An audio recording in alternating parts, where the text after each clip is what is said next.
ഏറ്റവും കൂടുതൽ ചെലവഴിച്ചാൽ കൂലി കിട്ടുന്നത് മക്കൾക്കാണല്ലോ. നമ്മൾ വീട് വെക്കുന്ന ആളുകൾക്ക് വേണ്ടി നമ്മൾ ഇവിടെ ദുആ ചെയ്ത് തങ്ങൾ അവറുകൾ അല്ലാഹു അവർക്കൊക്കെ അത് പൂർത്തിയാക്കി കൊടുക്കട്ടെ. ആമീൻ. നമ്മൾ ചെലവഴിക്കുന്നത് വീടിനോ കച്ചവടത്തിനോ വസ്ത്രം വാങ്ങിക്കാനോ സാധനങ്ങൾ വാങ്ങിച്ചു കൊടുക്കുക എന്തോ ആകട്ടെ, ദീനാറൻ തുൻഫിഖുഹു അലാ അയാലിക വദീനാറൻ തതസദ്ദഖു ബിഹി അലാ മിസ്കീൻ. നിങ്ങൾ ചെയ്യുന്ന ധർമ്മങ്ങളിൽ ഏറ്റവും നല്ല ധർമ്മം തുൻഫിഖുഹു അലാ അയാലിക, നിങ്ങളുടെ ആശ്രിതർക്ക് നിങ്ങൾ ചെലവഴിക്കുന്നതാണ്. ആരാണ് ആശ്രിതർ?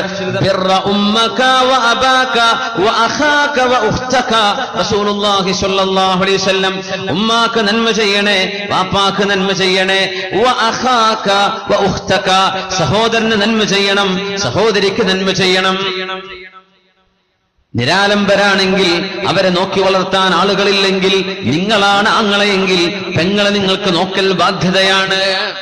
ജ്യേഷ്ഠന് അസുഖമായി കിടക്കുന്ന ജ്യേഷ്ഠനാണ്, നിങ്ങൾക്ക് അല്ലാഹു ആരോഗ്യം തന്നു വരുമാനമുണ്ട്, ജ്യേഷ്ഠനെ പരിപാലിക്കൽ നിങ്ങൾക്ക് നിർബന്ധമായി വരും. ബിർറ ഉമ്മക വ അബാക വ അഖാക വ ഉഖ്തക ഫസുമ്മ അദ്നാക ഫഅദ്നാക. ഉമ്മയെ നോക്കണേ, വാപ്പയെ നോക്കണേ, ആങ്ങളെ നോക്കണേ, പെങ്ങളെ നോക്കണേ, പെങ്ങളെ ശ്രദ്ധിക്കണേ. സുമ്മ അദ്നാക ഫഅദ്നാക, പിന്നെ നിങ്ങളോട് അടുത്ത ബന്ധമുള്ളവർ. ഇങ്ങനെ ഇസ്ലാം കുടുംബ ബന്ധങ്ങളെ ഒരുമിപ്പിച്ചിരിക്കുകയാണ്. പിന്നെ എങ്ങനെയാണ് 2 സെന്റ് ഭൂമിക്ക് വേണ്ടി ആങ്ങളെയും പെങ്ങളും തെറ്റുന്നത്? 5 സെന്റ് ഭൂമിക്ക് വേണ്ടി എങ്ങനെയാണ് ചോരബന്ധം മുറിച്ചു മാറ്റുന്നത്? സ്വന്തം ഉമ്മയോടോ വാപ്പയോടോ കൊല്ലങ്ങളായി മിണ്ടാതെ നടക്കാൻ കാരണം ഒരു 5 സെന്റ് ഭൂമി പെങ്ങൾക്ക് വാപ്പ ഏറെ കൊടുത്തതിന്റെ പേരിൽ. വാപ്പമാരത് ചെയ്യാൻ പാടില്ലായിരുന്നു, പക്ഷേ അതിന്റെ പേരിൽ കുടുംബ ബന്ധം മുറിക്കാൻ പാടുണ്ടോ? സ്വന്തം പെങ്ങളോട് മിണ്ടാതെ കഴിയാൻ പാടുണ്ടോ? പെങ്ങൾ ആങ്ങളയോട് തെറ്റാൻ പാടുണ്ടോ? വാപ്പ മക്കളോട്, മക്കൾ വാപ്പയോട്. സമ്പത്തിന്റെ പേരിലല്ലേ മനുഷ്യനെ കളിക്കുന്നത്? എന്താണ് ഈ സമ്പത്ത്? കബറിലേക്ക് കൊണ്ടുപോകോ? ഇല്ല. പക്ഷെ അതിന്റെ പേരിൽ ഉണ്ടാകുന്ന തർക്കങ്ങള്, പിണക്കങ്ങള്, ദുൽമുകള്, ഇതെല്ലാം അല്ലാഹു ഈ സമൂഹത്തിന് ബോധം നൽകട്ടെ. നിബിതങ്ങൾ പറയുമായിരുന്നു സല്ലല്ലാഹു അലൈഹി വസല്ലം, കഫാ ബിൽ മർഇ ഇസ്മൻ അൻ യുദയ്യ മൻ യഊൽ. നിങ്ങൾക്ക് അല്ലാഹു ബാധ്യതയാക്കി വെച്ച ആളുകളെ, നിങ്ങൾ നോക്കാൻ നിർബന്ധമായ ആളുകളെ നിങ്ങൾ നോക്കാതിരിക്കുന്നത് നിങ്ങൾ ചെയ്യുന്ന തെറ്റുകളിൽ വലിയ തെറ്റാണെന്ന് പരിശുദ്ധ റസൂലുള്ളാഹി സ്വല്ലല്ലാഹു അലൈഹി വസല്ലം. അല്ലാഹു അല്ലേ നിസ്കരിക്കാൻ പറഞ്ഞത്? അല്ലാഹുവാണ് ഇവരെ നോക്കാൻ പറയുന്നത്. വാപ്പയുടെ സ്വഭാവം നന്നായിട്ട് നോക്കുക, അല്ലെ ഉമ്മയുടെ സ്വഭാവം നന്നായിട്ട്, അതൊന്നും നോക്കണ്ട. അവരുടെ സ്വഭാവം എന്തോ ആകട്ടെ, നമ്മൾ അവരെ നോക്കിയേ പറ്റൂ. വാപ്യന്മാരൊക്കെ എന്ത് ചെയ്യണം? സ്വഭാവമൊക്കെ നന്നാക്കണം. ആ പഴയ മട്ടത്തെ ആ പിടിച്ച വാശിയും കണ്ണിനൊക്കെ ദേഷ്യം, അതൊക്കെ വാപ്പാരും ഉമ്മാരും ഒന്ന് ഒഴിവാക്കും വേണം. കാലൊക്കെ മാറിയില്ലേ? കുറച്ചൊക്കെ ഒന്നൊരു ഓപ്പൺ മൈൻഡഡ്നെസ് അല്ലെ, ഒരു തുറന്ന മനസ്സൊക്കെ വാപ്പാർക്കും ഉമ്മാർക്കും വേണം. അത് വാപ്പാരന്മാര് മനസ്സിലാക്കുക. പക്ഷെ മക്കളോട് ചില ബാധ്യതകളുണ്ട്, അത് മക്കൾ നിർവഹിച്ചേ പറ്റൂ. വിവാഹത്തിലൂടെ കുടുംബജീവിതത്തിലേക്ക് പ്രവേശിക്കാൻ വേണ്ടി പറയാണ് അല്ലാഹു തആല. കുടുംബജീവിതത്തിലേക്ക് പ്രവേശിക്കാൻ വേണ്ടി പറയാൻ റസൂലുള്ളാഹി സ്വല്ലല്ലാഹു അലൈഹി വസല്ലം തങ്ങൾ ഈ സമൂഹത്തിലെ യുവാക്കളോട് പറഞ്ഞിട്ടുണ്ട്, മനിസ്തതാഅ മിൻകുമുൽ ബാഅത ഫല്യതസവ്വജ്. ചെറുപ്പക്കാരാ, നിനക്ക് മഹർ കൊടുക്കാൻ കഴിവുണ്ടെങ്കിൽ, അഖല്ലു മുതമവ്വിലിൻ, വിലമതിക്കാവുന്ന ഏത് ചെറുതാണെങ്കിൽ പോലും മഹർ നിങ്ങൾക്ക് സ്വഹീഹാകും, മഹർ കൊടുക്കാൻ പറ്റും. അഖല്ലു മുതമവ്വിലിൻ, ഇത്ര തന്നെ വേണമെന്നില്ല. നിന്റെ പെണ്ണ് പൊരുത്തപ്പെടുന്ന ഒരു മഹർ, വിലമതിക്കുന്ന എന്തെങ്കിലും ഒരു മഹർ കൊടുക്കാൻ നിനക്ക് കഴിവുണ്ടെങ്കിൽ, അവരുടെ ചെലവ് പുലർത്താൻ കഴിവുണ്ടെങ്കിൽ നിങ്ങൾ വിവാഹം ചെയ്യണേ. ഫഇന്നഹു അഗല്ലു ലിൽ ബസ്വരി, നിങ്ങളുടെ കണ്ണുകൾ പോകുന്ന ബസ്സിലെ, കാറിലെ, വാഹനത്തിലോടുന്ന, സ്കൂളിൽ നിന്ന് പുറത്തിറങ്ങി വരുന്ന, കോളേജ് വിട്ടു വരുന്ന കുട്ടികളൊക്കെ നോക്കിയിട്ട് കണ്ണുകൊണ്ട് ഹറാമ് നിറക്കുന്നതിന് പകരം നിങ്ങളുടെ കണ്ണുകൾക്ക് ഹലാലായി അല്ലാഹു അനുവദിച്ച ഒരു ഭാര്യയെ സ്വീകരിച്ചുകൂടെ? ഞങ്ങൾ പറയാം,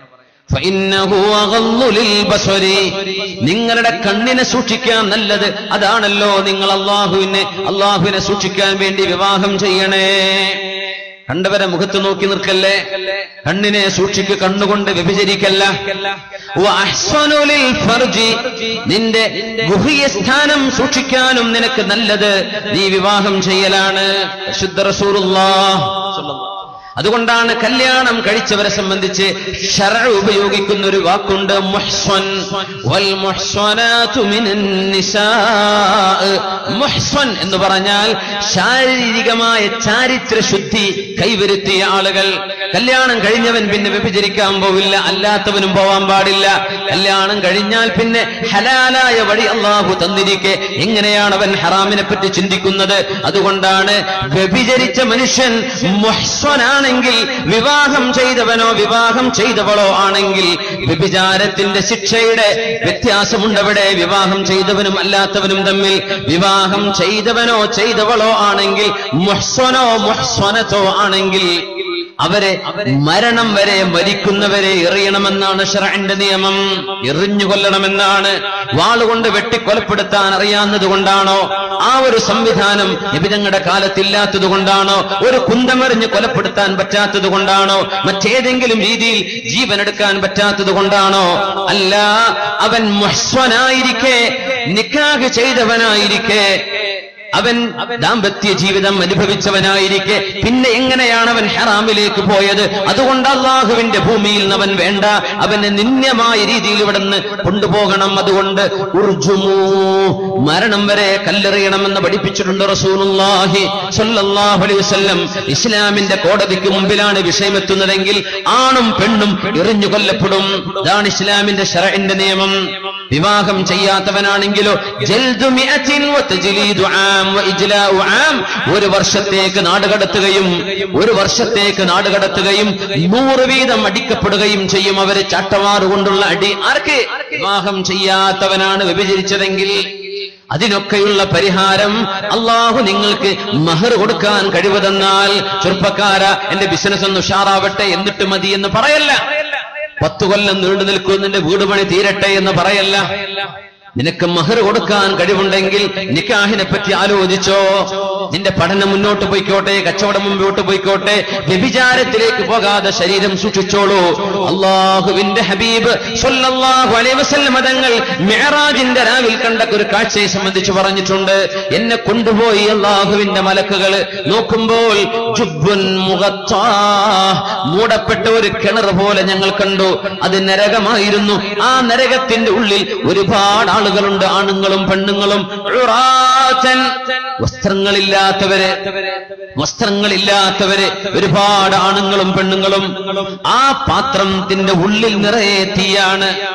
അടിയിൽ നിന്ന് തീയങ്ങ് പൊങ്ങുമ്പോൾ ഈ ആണുങ്ങളും പെണ്ണുങ്ങളും ഒന്നാകെ ആ കുഴിയിൽ നിന്ന് എഴുന്നേറ്റോടാൻ ഭാവിക്കുന്ന പോലെ ആ മൂടപ്പെട്ട ഒരു കലം പോലെ നിൽക്കുന്ന നരകത്തിന്റെ ഒരു കുഴിയാണ്. ഇതിന്റെ മേലോട്ട് എല്ലാവരും പൊങ്ങി വരും, ആർത്ത് വിളിച്ചിട്ട്.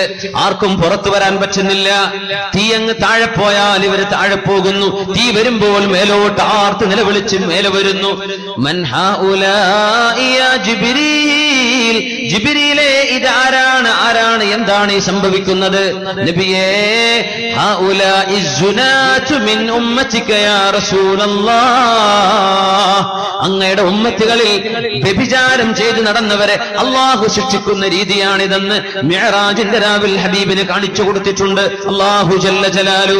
അതുകൊണ്ടാണ് അല്ലാഹു കാവൽ ചോദിക്കാൻ വേണ്ടി പറഞ്ഞത്, നിങ്ങൾ തഹ്സീൻ ചെയ്തോളൂ, ശരീരം സൂക്ഷിച്ചോളൂ, വിവാഹത്തെ പറ്റി ആലോചിച്ചു തുടങ്ങിക്കോളൂ, നീട്ടിക്കൊണ്ടുപോവേണ്ട. കണ്ണ് സൂക്ഷിക്കാനും ശരീരം വ്യഭിചരിക്കാതെ സൂക്ഷിക്കുവാനും നിങ്ങൾക്ക് ഉത്തമം അതാണ്.